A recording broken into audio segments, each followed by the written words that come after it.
Mansfield Williams, spelled Mansfield, Williams, Williams. I was a lieutenant during the war, the war, World War II, in the Marine Corps, with the 5th Marine Division from the time it was formed until I was sent home after occupation duty in Japan. Well, I was a pretty good kid, or at least my family thought so. When I was 5 years old, my father was working for General Motors overseas, and we were sent to Brazil. So I spent about 5 years growing up in Brazil and in some other places that my father was assigned. I eventually got to college age and went to Princeton, and I was graduating from Princeton in the class of 1942. That meant in my senior year came Pearl Harbor, which was pretty much of a surprise to everybody. I was a chemical engineer, so I wasn't in ROTC or something like that. And I was expected, in fact, made to go to work in an essential industry making synthetic rubber. So I was working for U.S. Rubber in Naugatuck, Connecticut. The war dragged on for about 6 months. I read the newspapers, and we didn't seem to have won it yet. And I thought maybe I should be doing something personally about it. It was very hard to get out of an essential job in order to enlist, and I wanted to go into the Marine Corps. I had to get, it took the vice president of a division of U.S. Rubber to let me go, and I had to appear before the draft board in Princeton on Sunday in order to be reclassified from 2B to 1A so I could go into 90 Church Street in New York and volunteer. But in January 43, there I was in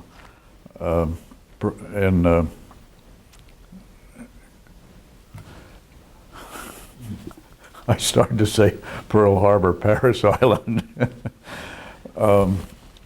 My family was out of the country at the time, South America. They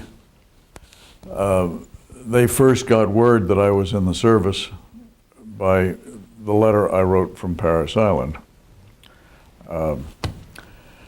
Paris Island was a very illuminating experience for somebody to go through directly out of college. I remember once I was about to pick up a cigarette butt, and I was bending over, and from right behind me, Sergeant Templeton yelled at the top of his voice, "Pick up that butt!" So, being just out of college, I started to turn around and explain to him that actually that was just about what I was going to do, and if anything, he'd interfered with my doing it quickly. And I ran through that, fortunately, and I closed my fingers on the butt, and I straightened up and I said, "Yes, sir." Sergeant Templeton had a grin as big as you do right now, and I was grinning too. He was teaching me one of the most useful lessons that I could have learned early on. When an order is given, it's not a time to talk about is it a good thing or a bad thing. It's a let's get it done. Their weapons could do everything. We had complete confidence in each other. And as a result, when we were doing something, an operation, we could do it with good teamwork. Now, whether you call that discipline or teamwork or Marine Corps, that's what the Marine Corps is great at. I was, because of my engineering background, after Paris Island, I got sent to, I qualified for OCS and ROC, so that I had gone in as a private, but I ended up with a shiny little gold bar to say I was a second lieutenant. Because was an engineer by training, I got sent to combat engineering school and learned how to cap and prime and use, detonate, the whole works. Eventually, when they formed up the 5th Marine Division, I was sent out to Camp Pendleton to go to work as a platoon leader. The interesting thing you learn about being a platoon leader, an officer in the Marine Corps, I think the civilian idea of the Marine Corps is discipline is pretty harsh. Get up, do this, do that. One of the things that has stuck with me, we were taught, you take care of the troops, Lieutenant. They come first. If we were out in the field on a maneuver of some kind, and they were serving chow, guess where the officers get their share of the meal? From the troops. At the end of the line. And that means that the cook's crew does an excellent job of keeping everything fresh and hot and having enough for everybody, with the officers at the end of the line. It's something that I learned in the Marine Corps, but it certainly was useful to me in business to know you take care of the troops. That's what an officer is for. The 5th Marine Division trained in Camp Pendleton, which is in California, and then we went overseas to what could have been a garden paradise, Hawaii. The genius of the Marine Corps, as I said before, is training. Yes, you know weapons. As somebody who was a platoon leader, I had to be qualified in the M1 rifle, the Garand, or the carbine. They didn't give us pistols, but I had managed to horse trade a pistol from a naval aviator, so I had a Smith & Wesson 38 revolver, which was a wonderful acquisition. I'll tell you about that one later. Machine guns, flamethrower, and of course I had my demolition training, which was very useful when it came to fortification, pillboxes, this sort of type of thing. I was in the Pioneer Battalion, which had the duty of organizing the beach area and getting supplies, particularly the ammo, moving, flowing in. We had everything from traffic direction to mines to clear, if there were any. Security of the beach. We don't want any little nighttime visitors. You name it. And then when the beach area has been secured and the activity has moved up a little bit, we got reassigned to join one of the infantry regiments. And so we played a dual role. We went from training at Camp Pendleton to to Iwo Jima. I should say that the first time when our convoy went through Pearl Harbor on the way to Iwo, first time I'd seen the devastation caused by the Japanese raid at Pearl Harbor. Reading a history book, Americans think that winning the war was inevitable, that the Japanese didn't have a chance. They don't realize what a really severe blow had been given the U.S. if the carriers had not been out of the harbor when it was hit. The war in the Pacific could still be going on. We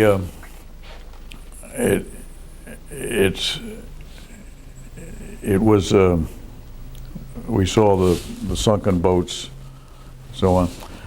Iwo Jima was quite an experience. Fortunately, once is enough on that one. They had a surprise for us when we got to the Bonin Islands. The convoy clustered off another island that was similar looking to Iwo, but the volcanic peak on it was sharper. We'd seen maps of what we were going to be looking at on Iwo, and when we looked over the railing at this island, we said, they don't want us to go up that. How high was that mountain? Suribachi was 800 feet or something like that, and this one must have been 1,200 and a narrower base. But the Iwo Jima was well defended by a good caliber of Japanese troops, and Kurobayashi, a really smart, able commander, and it was very well defended. One of the stories I tell people about Iwo and what went on there has nothing to do with me personally, but the 28th Marines, 28th Marine Regiment, had the assignment of taking Suribachi, which was important because it was looking down on the beaches and on the airfields, and we were drawing a lot of fire from Suribachi, so it was something to get under control. Harry Liversedge was the colonel in charge of the 28th Marines. He was called Harry the Horse. Not his nose or anything. It was football at Annapolis that had gotten him the name. And after he looked over the situation on the ground, he could see that the 28th Marines and himself were in serious difficulty with what they were going to do about taking this well-fortified mountain with firing slits crossing each other so that there was nowhere you could go without being in a couple of lanes of fire, and larger guns from other angles. And he called his old roommate, Dick Tuggle, who just happened to be offshore in the USS Pasadena, a cruiser, his roommate at Annapolis, and he said, "Dick, I need help." And on D+3, the Pasadena steamed in so close to Suribachi that we, on the beach, thought, this crazy captain thinks he's got an amphibious craft of some kind. And for several hours, the Pasadena pumped everything they could from their 8-inch guns into every opening that they could see on Suribachi. You can imagine what was happening to the Japanese garrison having high explosive going on inside the caves and the firing ports and so on. The next morning was when the 28th Marines sent up the patrol. About mid-morning, I remember seeing a little sparkle of color there, and Suribachi came down in size. Like, I mean, it had been looming over us, and we'd been getting fire from it, which we were tired of. Once we saw the flag there, it looked normal and nice. This is one of the things I will always remember, seeing that little flag sparkle. That was the original flag before they put up the bigger one that which had the famous picture taking care of it.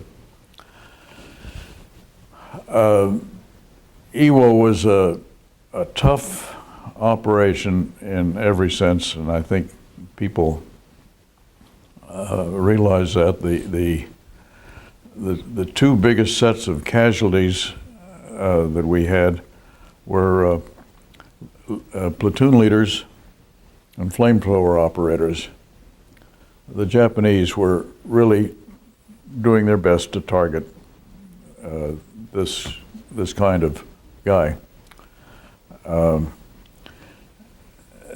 flamethrowers were tremendous weapons, and we not only had the backstrap hand-operated flamethrowers, but we had tanks that could throw a flame into a cave. The Japanese had heavier losses. They lost the entire garrison of some 21,000 people, which 21,000 was roughly the number of casualties the Marine Corps suffered, but only a quarter or something like that of the Marine casualties were deaths. The rest were injuries, many of them seriously, obviously, but the Japanese took it worse, and the flamethrower was a particularly good weapon. Yes, it's interesting people think we have a war going in Iraq now. It's not a war. There's certainly military activity there, but it's a rather messy occupation. There's not what a veteran of a war would call a war going on.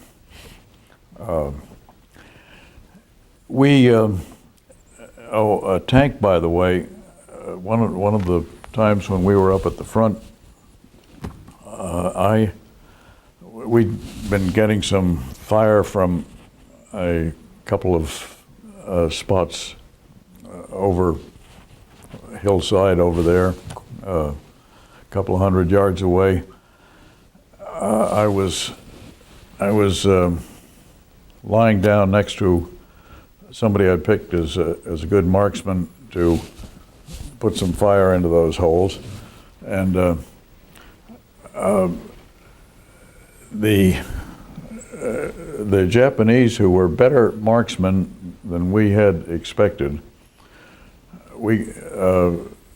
a round came back from one of the Japs that split the stacking swivel on the guy's rifle next to me, and since the rifle was between me and him on this side, except for the fact that it hit the stacking swivel on the rifle, it had to hit one or the other of us.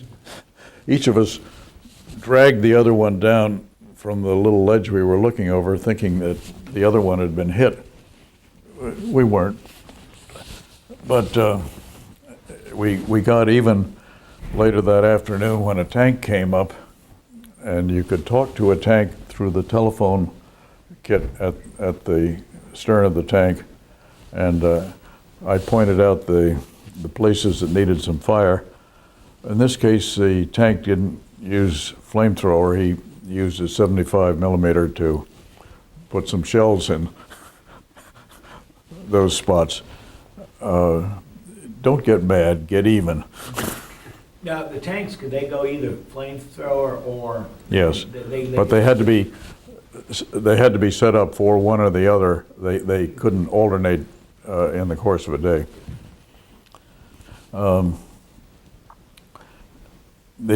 One of the most impressive things about the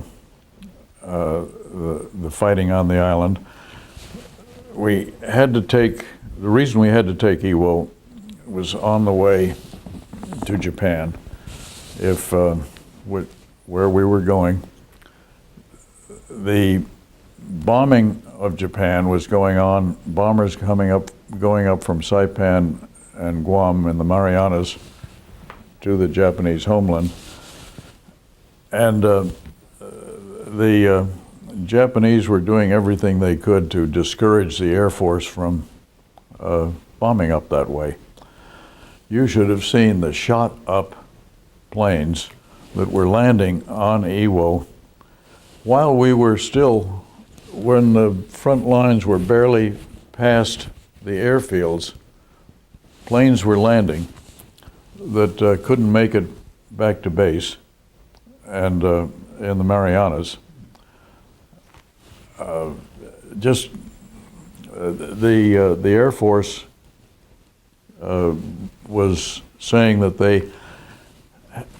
they figured they had saved more people than the Marines lost on Iwo by the emergency landings on Iwo, which is still a matter of surprise to me. And we certainly weren't there trying to rescue the Air Force. We were simply doing the job. Everybody has a story about the first being in the first wave, or being the first to do something or other. Lieutenant Williams had the last job. The Marine Corps deal with the Army was the Army would take over the island when there were no more pockets. The Marines had been everywhere. We were not guaranteeing no Japanese left. We were saying there isn't any place that we haven't been able to go and get there. And the last little pocket up near the north end of the island, near Kitano Point, had to be gone through. And I don't know whether it was alphabetically arrived at because I'm a W, or at any reason, Lieutenant Williams and his platoon did the last job. Went through the pocket and exchanged some fire and so on and so forth.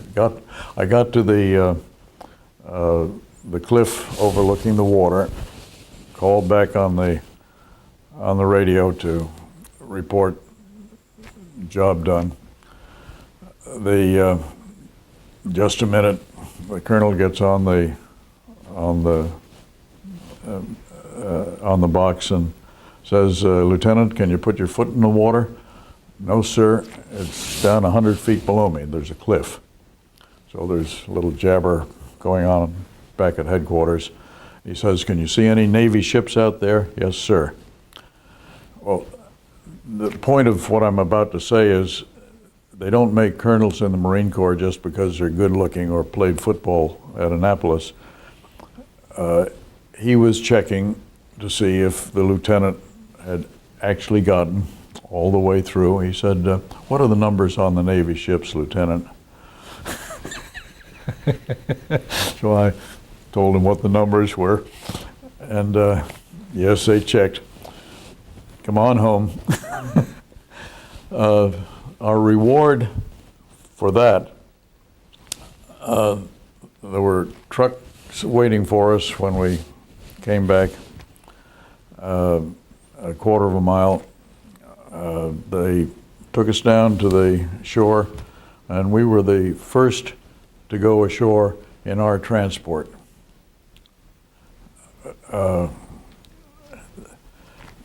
Our sea bags were there. I could shave. The shower, you have no idea how stenched up you can get in about a month, where if you've changed your underwear, it's been once, and socks maybe twice, and be clean and fresh clothes and nobody shooting at you. This was some kind of heaven. The rest of our battalion was still ashore. That night in the bivouac area, where we would have been had we not been given the present of going to the ship. Oh, and I might say, having dinner after we were there, when I walked into the officers' mess, the music was playing "Smoke Gets in Your Eyes," which for somebody named Smokey had a particular ring. Milk to drink, steak, ice cream for dessert, clean khaki, some kind of heaven. The sun sets, and middle of the night there's crack, crack, crack, crack on shore. In the area where we knew our battalion was bivouacked, the rest of the battalion. This was the final banzai attack of Kobayashi's troops. They'd gathered everybody together. They went through an Air Force and an Army unit that may have had security out, but not enough, and did a job on them, and ran into the Pioneer Battalion, which not took care of the attack by killing the people involved in it. One of my good friends, Harry Martin, won the Congressional Medal of Honor the hard way. He was killed leading the counterattack. The kids in my platoon are all clustered at the railing saying, "Oh, we should be there. Our buddies need us." And they really meant it. Instead of being glad that they were out of it, their reaction was, "We should be there." Of course, their attitude changed the next morning when the battalion comes aboard carrying samurai swords and all sorts of things, and they looked at all the souvenirs that the guys had, and they were so envious. That was Iwo Jima. We went, the Marine Corps has a heart. I shouldn't give you the idea that everything was hard and stern and that sort of thing. They took us back to rest camp after all this. That was the biggest lie that's ever been told to me. That they worked our ass so hard at rest camp that we thought our previous training period had been a vacation. Where was rest camp? Back in Hawaii, on the big island of Hawaii. And we were loading up the ships that were being combat loaded for the operation that was going to take the entire Marine Corps to land on Kyushu, one of the big islands. There were 6 Marine divisions. All 6 were going to be in you go on Kyushu. I've never seen so much barbed wire going aboard ships. The idea was that in the Operation Olympic, as it was called, the landing would be made. We would get in as far as we could, and it had to be to get the beaches out of artillery range so that we could be supplied, and spend the winter. In the meantime, the Japanese would be throwing everything, I mean everything they had, at the invaders of their sacred soil to get rid of them. And then in the spring, we could look forward to the army coming over from Europe and the tanks coming down the Honshu Plains, and the cavalry is on its way, and don't worry, fellas, here we are. But it would have been a long, hard winter if the bombs hadn't been dropped at Hiroshima and Nagasaki, and the Japanese emperor decided and was able to make it stick with the ruling council that we are surrendering, you wouldn't be talking to me today. It would have, the attrition rate on the Marine Corps that were employed on that Japanese invasion would have been pretty heavy. Am I glad that the bombs were dropped on Hiroshima and Nagasaki? Absolutely necessary. I'm not glad in the sense that, boy, we had something good there, but we saved a lot more lives than were lost in those bombings by terminating the war. Tell you a story about occupation duty in Japan. When we went there on the same ships, we didn't unload the barbed wire, but we used the same ships to go up in occupation duty.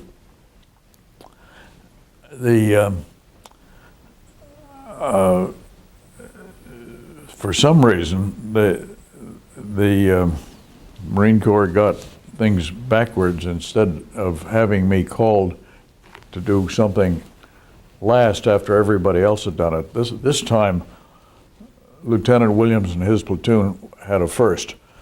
The 5th Division is a few miles off the inner harbor of Sasebo, out a couple of miles at the end of the bay.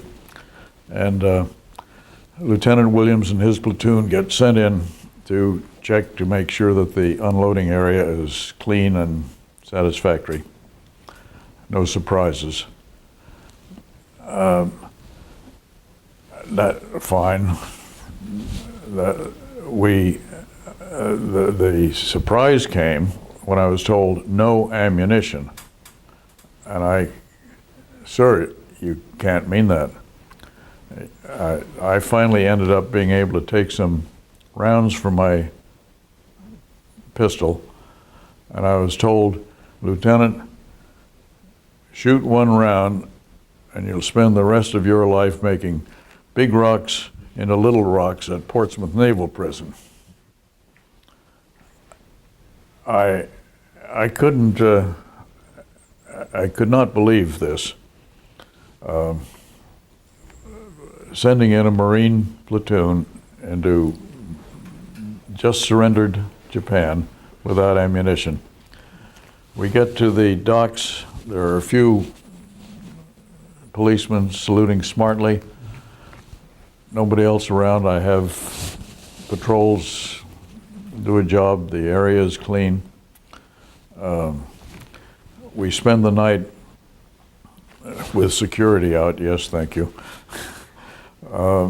We spend the night in one of the dock buildings up on the 2nd floor. I had radioed back reporting on the situation, been told the division would unload in the morning. Midnight, I hear one guy yelling, give me a light, and another one saying, I've got him by the leg, and there's another one over here.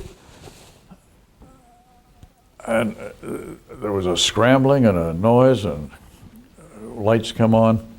There were rats as big as fox terriers in this dock building. Now imagine a Marine Corps unit with rats, large rats, disturbing their sleep.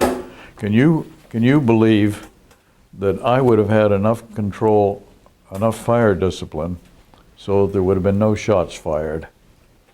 And if there had been shots going on, what the effect would be to alarm the local population that the bad guys were here and what might happen. Douglas MacArthur had never been somebody that the Marine Corps was a real fan about. We had reservations about his character and ability, but he went straight up, in my estimation, on this, and I later found out from the General Rocky's aide that the order had come directly from MacArthur's headquarters to the division to give to the first troops that went ashore. MacArthur had the Japanese well sized up and realized there was a greater potential problem caused by our having ammunition than there would be by our not having it. So basically, the Japanese, when they surrendered, they did surrender. There was no insurgency or... They did surrender. We did spend our time collecting all sorts of arms, and we avoided the mistake that was made in Iraq of sending people home with nothing to do except get mad. I had one story. The time I did use my pistol on Iwo, we had an unfortunate situation at one point where a squad from my platoon had been detached to set up a machine gun position and defend the entrance to a cave so that the Japanese couldn't come back up this ravine into the cave.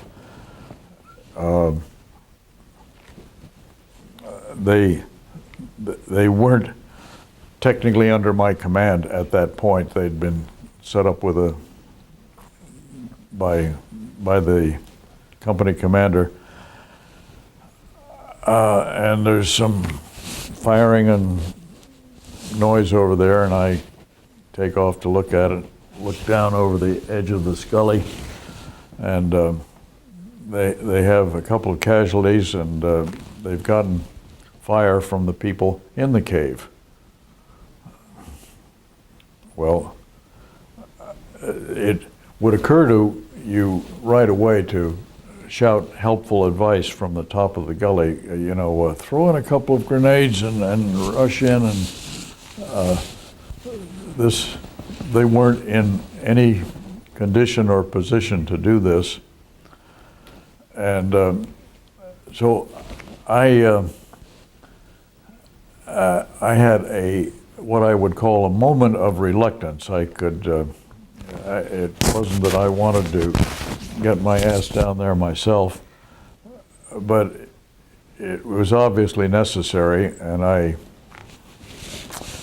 got going after getting some grenades, and I had my pistol, and told them to keep their heads down, that I was coming, get to the side of the cave, pull the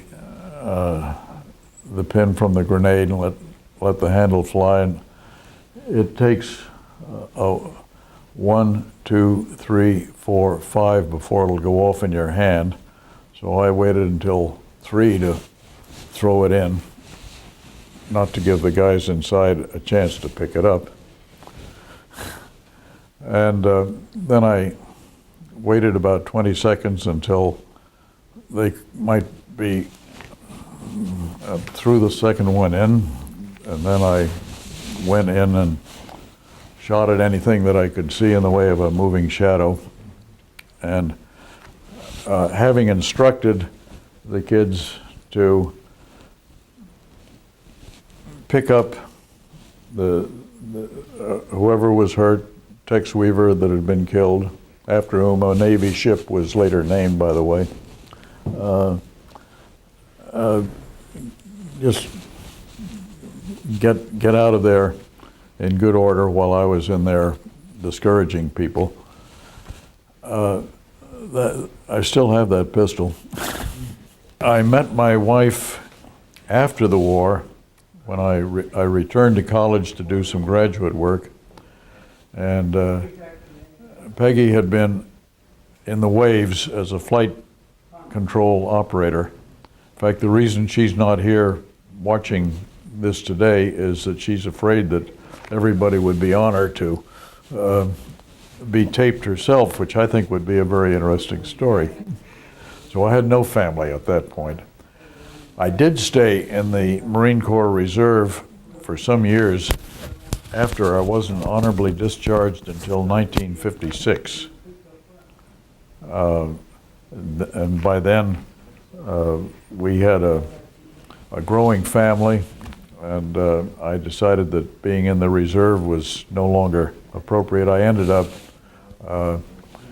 being discharged as a captain, but most of my service was either at the rank of either second lieutenant or first lieutenant.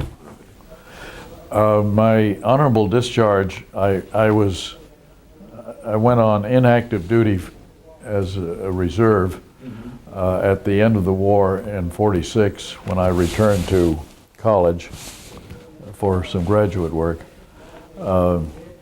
I stayed in the reserve and got an honorable discharge in 1956 as a captain.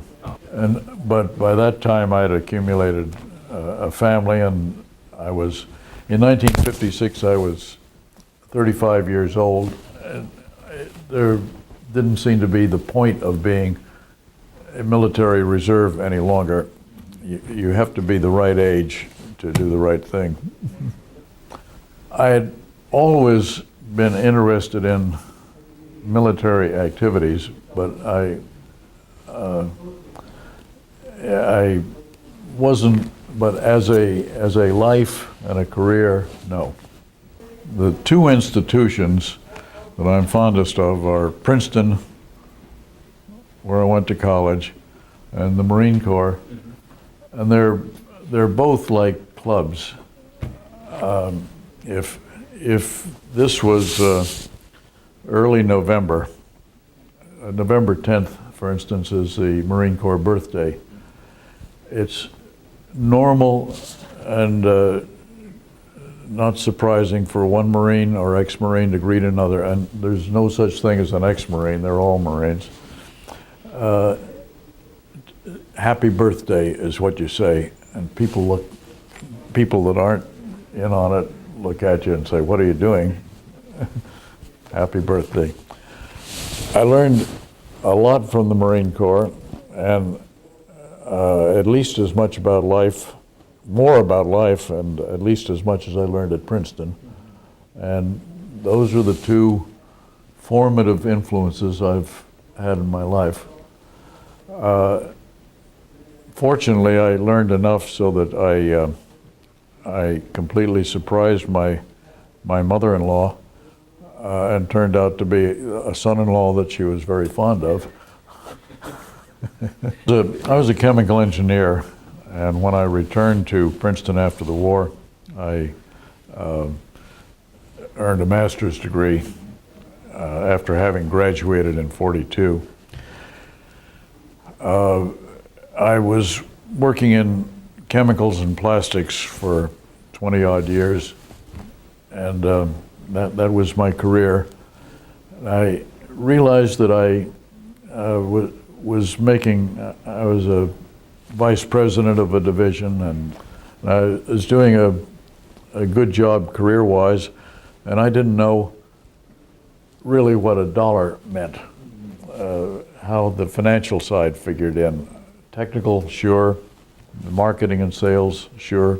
But what's the present value, and how do we decide that an investment really has real and attractive merit?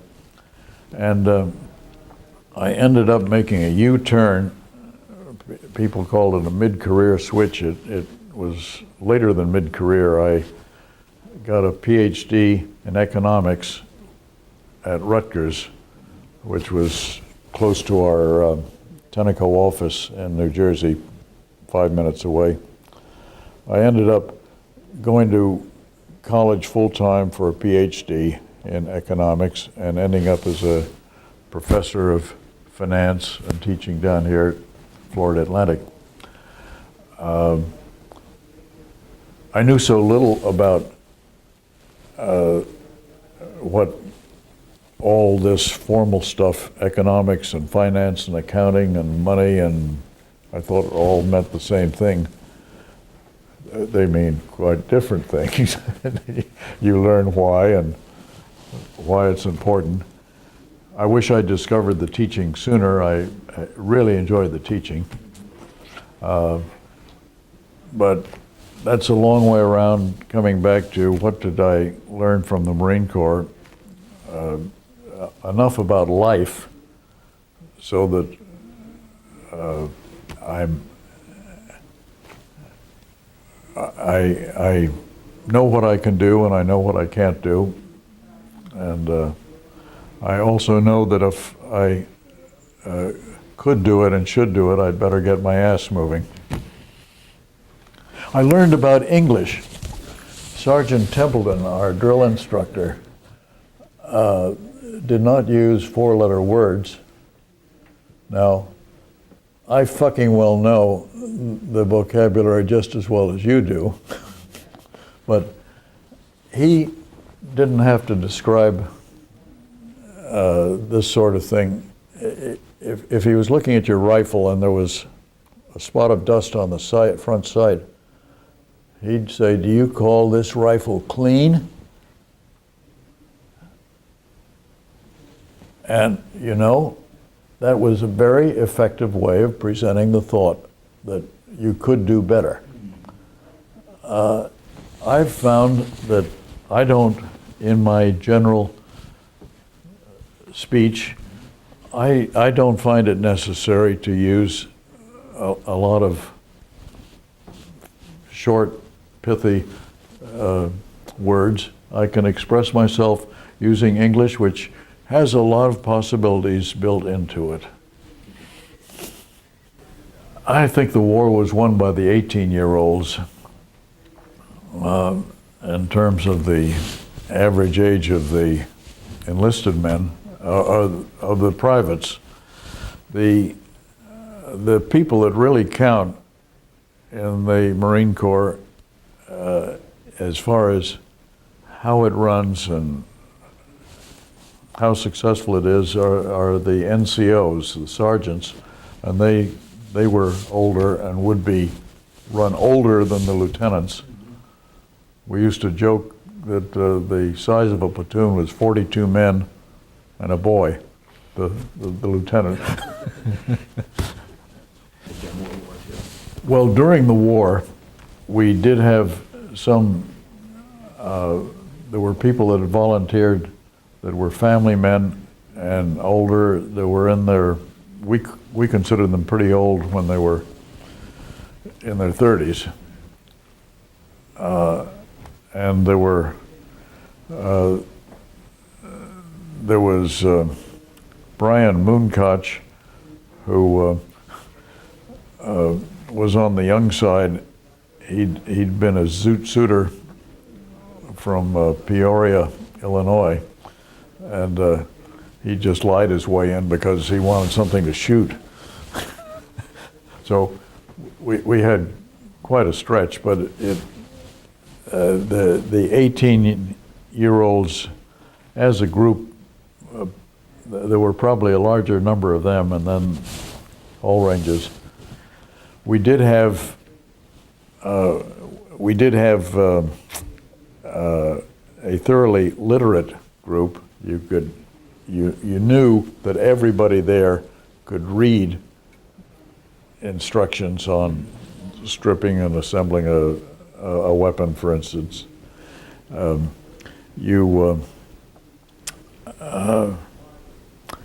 Level of education was good.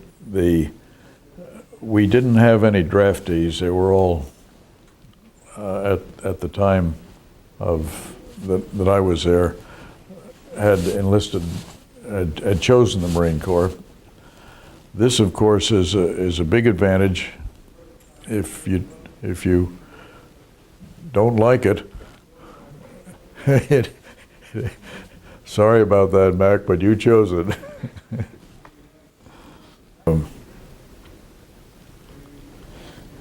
Listen very hard to what they're telling you and do it. I would say this, I don't think you can fully understand citizenship and how a country works unless you have participated in the defending your country against people that want to do something to it. You've got to learn the lesson the hard way that all this that we take for granted doesn't just happen. You have to make it happen. And that said, I do wish that I think people would benefit if we had not necessarily universal military training, but universal government service. And I don't care whether the government service is feeding birds or assignment in the Marine Corps, but learning to work with other people, the importance that if the job is done right, the importance the job can have,